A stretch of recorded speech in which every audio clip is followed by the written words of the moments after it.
அன்னை தமிழுக்கு முதல் வணக்கம். குழந்தைங்களா, இன்னைக்கு நம்ம எதை பற்றி தெரிஞ்சுக்க போகிறோம் அப்படின்னு பார்த்தீங்கன்னா, நம்முடைய தமிழ் மொழி. தமிழ் அப்படிங்கிறது நம்முடைய மொழி.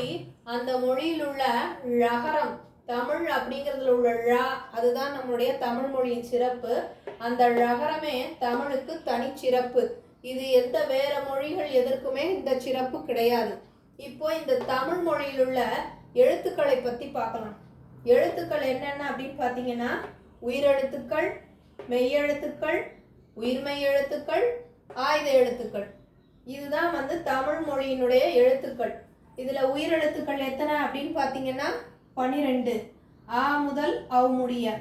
மெய்யெழுத்துக்கள் என்ன அப்படின்னு பார்த்தீங்கன்னா, இக்கு முதல் இன்னுமுடைய 18 எழுத்துக்கள். இந்த இரண்டும் சேர்ந்தது தான் முதல் எழுத்துன்னு சொல்கிறோம். 12 உயிரெழுத்துக்களும் 18 மெய்யெழுத்துக்களும் சேர்ந்தால் 30 எழுத்துக்கள். அதுதான் முதல் எழுத்துக்கள். ஏன் இதற்கு பேர் முதல் எழுத்து அப்படின்னு பார்த்தீங்கன்னா, இந்த உயிரெழுத்தும் மெய்யெழுத்தும் சேர்ந்து நமக்கு கிடைக்கக்கூடியது தான் 12 உயிரெழுத்துக்கள் 18 மெய்யெழுத்துக்கள் சேர்ந்து கிடைப்பது 216 உயிர்மெய் எழுத்துக்கள். அது என்னென்ன அப்படின்னு பார்த்தீங்கன்னா, கக்கா கிக்கி அந்த மாதிரி நவ் வரைக்கும் 216 எழுத்துக்கள். அதே மாதிரி ஆயுத எழுத்து என்ன அப்படின்னு பார்த்தீங்கன்னா அக்கு. இது ஒரே ஒரு எழுத்து. ஆக மொத்தம் தமிழில் இருக்கும் எழுத்துக்கள் என்னென்ன அப்படின்னு பார்த்தீங்கன்னா, உயிரெழுத்து 12, மெய்யெழுத்து 18, உயிர்மெய் எழுத்துக்கள் 216, ஆயுத எழுத்து 1.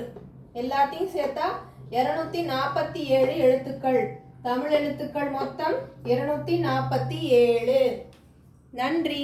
மீண்டும் வேறு ஒரு காணொளியுடன் உங்களை சந்திக்கிறேன். தமிழை கற்றுக்கொள்ள தொடர்ந்து பார்த்து கொண்டிருங்கள். நன்றி.